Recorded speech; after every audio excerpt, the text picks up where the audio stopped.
for a win against an Eastern Conference rival. The Orlando Magic are ready for this thing to get started. Pacers trying to take advantage of their home court in this one before leaving Indiana. And, of course, Dwight Howard.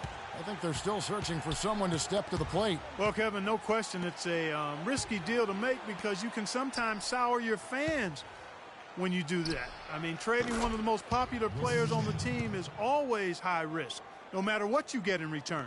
Yeah, but it's a trade that I'm sure a lot of fans will second guess. Clearly a bold move, but as a GM, these are the things that are supposed to happen. You're going to bring scrutiny, and you just have to wait and see how this plays out. You have to focus on the big picture and what's going to be best for your organization moving forward. A look at the Magic starting group.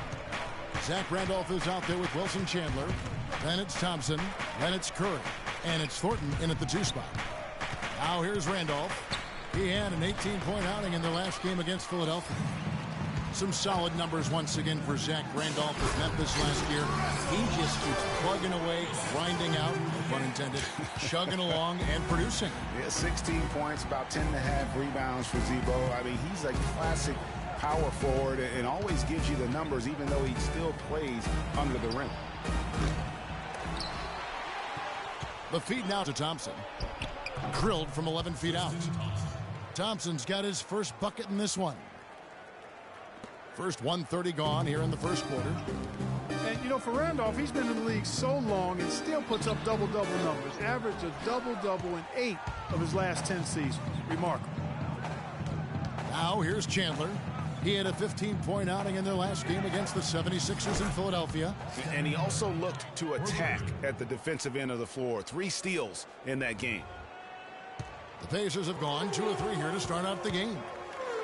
And for Zach Randolph, at his experience level, to put up 15 and 10 or better, the last player to do that back in 1999, so it's a rare feat. Here's Randolph after Rudy Gay's bucket. Curry. And it's blocked by Jordan.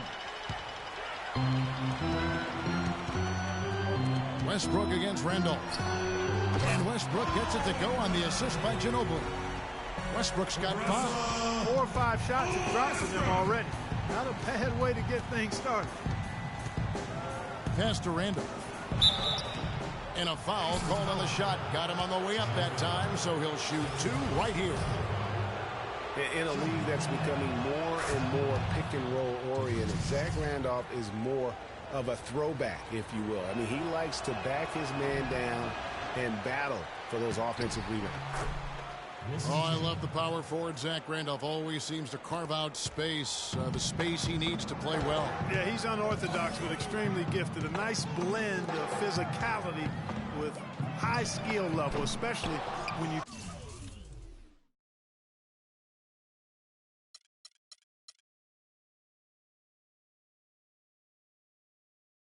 talk about shooting the ball.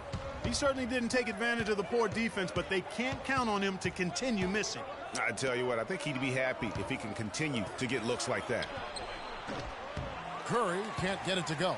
Not sure what the D was doing there. Clearly a breakdown. You can ill afford to give a guy like him that good a look. It's hauled in by DeAndre Jordan. Indiana trailing here. Here's Ginobili. Tipped away. Jordan with it. Picked up by Thompson.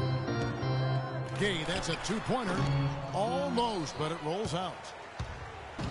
Looking at the last game for the Indiana Pacers, it was a loss to the Cavaliers in Cleveland.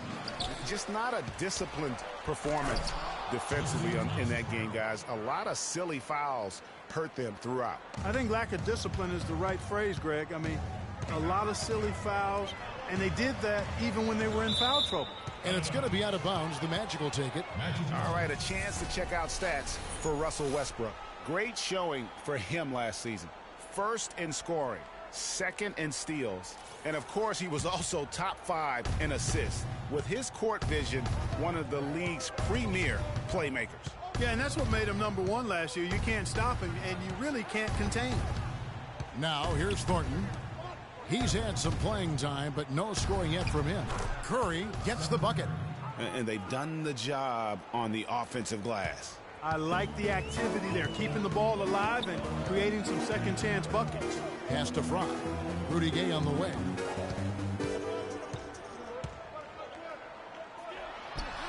And that one's on target from the wing. Gay's got 6. Magic leading by 4. And once again, last season, the Magic were near the bottom of the East. Only 15 wins for them against the rest of that conference. And the Magic have been a bit of a doormat for the East the last few seasons, it seems, Clark. Well, we'll put some numbers on that for you, partner. Yep. They've finished in the bottom 3 each of the last 3 seasons. The plan is to collect talent, and they've done that, but it hasn't gelled or matured to the point of being consistent yet. Some changes for Indiana. Matt Bonner, he's checked in for Fry. Smith comes in for Manu Ginobili. And it's Patrick Beverley in for Russell Westbrook.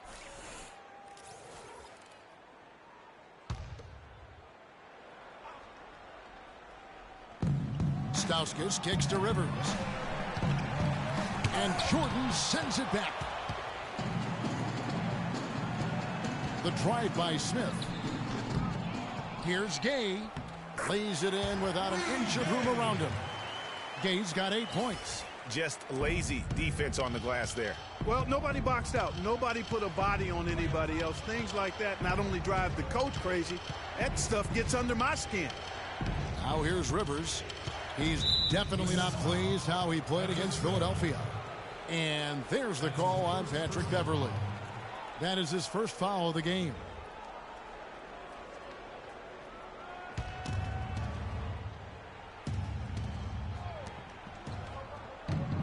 Martin wide open. He fires. The Pacers pull it in. And oh, here we go. Gay's got it. The fast break chance. Can't hit from the elbow. Smith against Rivers. Martin the screen. Rivers kicks to Martin. Finds the bottom of the bucket from 13 feet out. How about the passing? They are moving the ball without any thought, without any individual agility.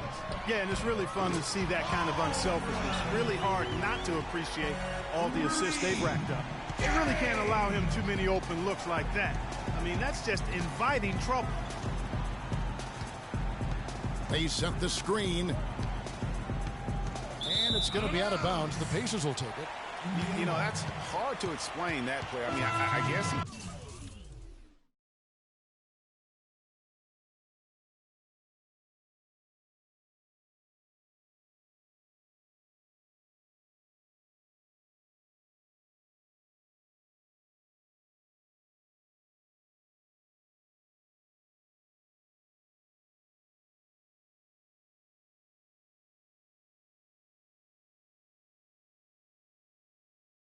thought he had more room than he did. Daniels, he's checked in for Rudy Gay.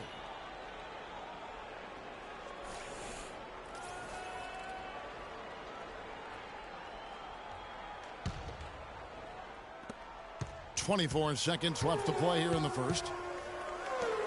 Bonner passes to Jordan. Just his first attempt. And he gets that one to go off the front line. Jordan's got his first 2 points. And another lead change here. How many of these are we going to have tonight? I'm not quite sure, but I'm willing to bet it'll be more than a few. Outside, Martin. And so, both teams trading buckets as we end the first quarter. Pacers lead by 1. And a moment now to hear from Steven Adams as he reflects back on a life growing up as the youngest of 18 children back in New Zealand.